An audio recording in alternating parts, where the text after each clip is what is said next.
দেখো বন্ধুরা, আমি আজকে করে নিয়েছি সেমাই পায়েস। অনেকদিন বাদে করলাম সেমাই পায়েসটা।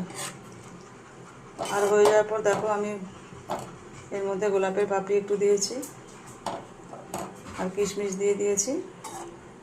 আর এটা পায়েসটাকে ঘন করার জন্য একটু মিল্ক মেড দিয়ে দিয়েছি। আর তো জানোই এটা ঘি দিয়ে ভেজে নিতে হবে সেমাইটা।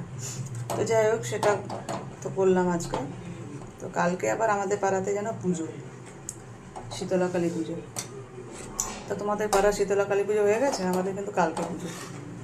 কালকে আমাদের পান্তা খেতে হবে।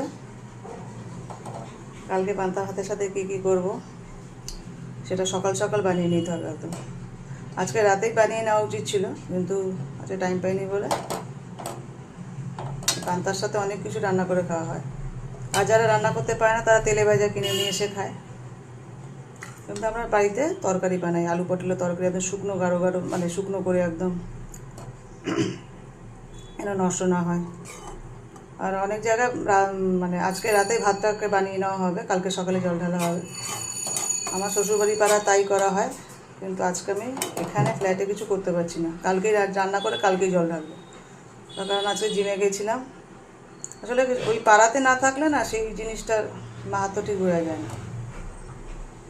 কালকে যা করার করবো। কালকে আমাদের শীতল পান্তা খেতে হবে। আর তোমাদের পাড়ায় কার কার পুজো হয়, তোমরা কে কে পান্তা খাচ্ছ একটু জানিও। তাই পান্তা খেতে খেতে কিন্তু খুব দারুণ লাগে। তোমাদের কাদের কাদের ভালো লাগে একটু জানিও। রাখলাম, দেখা হবে নেক্সট ভিডিওতে।